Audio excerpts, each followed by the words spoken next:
Keegan, coming from Australia, what's it like being in Amherst in Massachusetts? It's such a long way away. Yeah, it's definitely different from back home, that's for sure. There's a lot to learn still, just getting the hang of the surroundings, and here definitely winter was tough. Coming from January where Australia was pretty hot, I think my first week here I was sunburnt and everyone was looking at me, where'd you come from, And yeah, so that was definitely something weird, but no, I'm loving it here. I'm loving the people, the whole culture we got going on, and yeah, enjoying my time here for sure. How about the food here in Amherst? Because we just won 9 straight years of the best dining in the country. Yeah, the dining halls are unreal. I don't think I've ever seen actual chefs make sushi in front of me at a dining hall. So that's definitely definitely an interest for me. That's for sure. So. Yeah. What about being in the environment of SEC last year? I mean, how do you think that's going to help you when you're out here?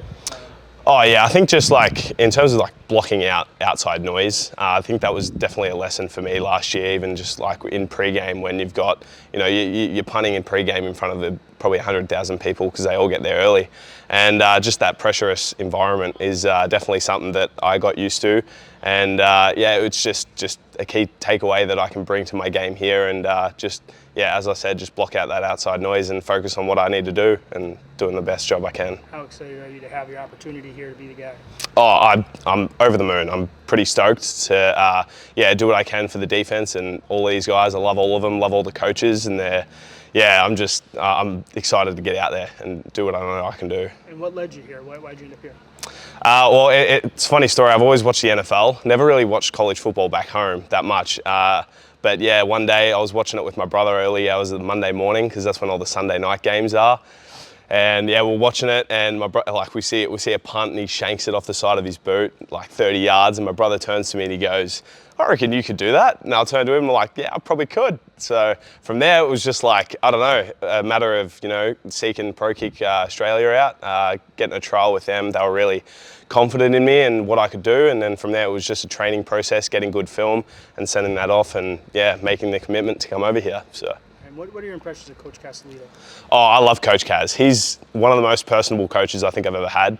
He's down to earth. He's always willing to learn about because specialist is very honed in on what technique, and it's hard for him coming from being special teams and defensive coordinator at Dartmouth. It was hard for him to really just hone in on specialists, but since he's got here, he's just always been open-minded to what we do, what our personal traits are, how we warm up, every little key detail. He's very focused on the details, and that really helps us as a special teams unit.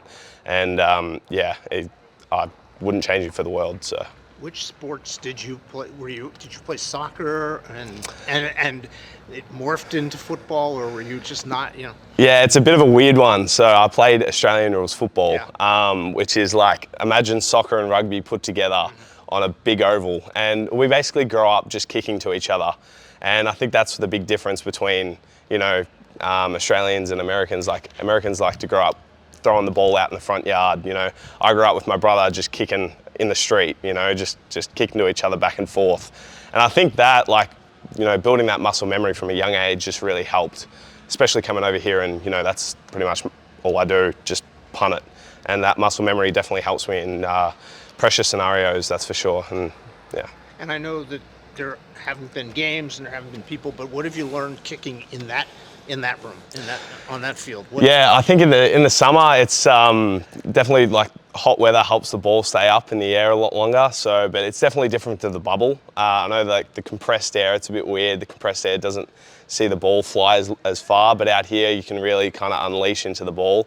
The wind is still something I'm working out, and along with the kickers as well. We're just trying to figure out. Some days we're kicking with it, some days it's against. So that's going to be more of a game time sort of mindset that we get into, and we get out there, figure out which kicks are going to be the best with which wind conditions there are either side of the ground. So. Talk just the relationship you have with your snapper. Oh, Giovanni, he's unreal. Both Giovanni and James, they work their ass off. They're just always wanting to do the most for everyone else. Giovanni especially is one of the best leaders I've ever been around, and he makes long snappers look like true athletes. And it's incredible to be around. I wouldn't yeah, I feel so comfortable in our connection behind the snap. Like I know he's going to be pretty much right at the hip, and it makes my job that much easier with a snapper like that, especially his downfield coverage too. So that takes a bit of pressure off. Have you given any thought at all about what it's going to be like in 16 days?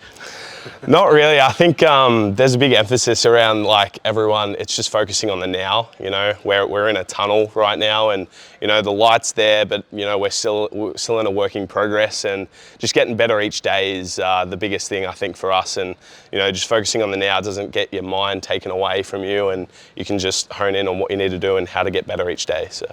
Talk me a little bit through mentally, like what it's like to the different types of kicks you're doing, and when you're like pinned back in your own end zone versus when you're trying to pin them deep inside the 5. Yeah, pinning back in the end zone is probably something that like I like to practice often because it is probably the most pressure that a punter is on.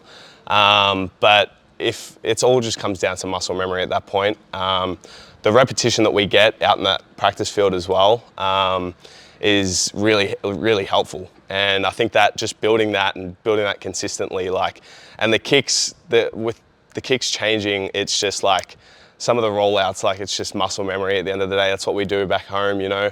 But just finding that and just getting yourself into the right like mindset before every kick, no matter what the kick is always like, yeah. Any plans for celebration when you pin them inside the 5? You're gonna go crazy? Oh, I don't know. I think I'll leave that to Coach Kaz. I think he's got a few hidden away. I think Coach Anderson has a few, you know, scoring sharks hidden away. So yeah, that'll be good to see. But no, I'm just focused on what I can do, my job, and yeah, I'll let the team get around because I know that they get around everybody, and yeah, it's just builds confidence, which is Are you a regular key. punter, or do you use the rugby kick, or do you use? I mean, I use both. I think Australians, like, if we come over and we can't use the rugby kick, you know, it'd be a bit, you know, disrespectful to our country. But no, we use both. But like, I'm just here to get, you know, every bit of rep I can get, just with any sort of kick. So.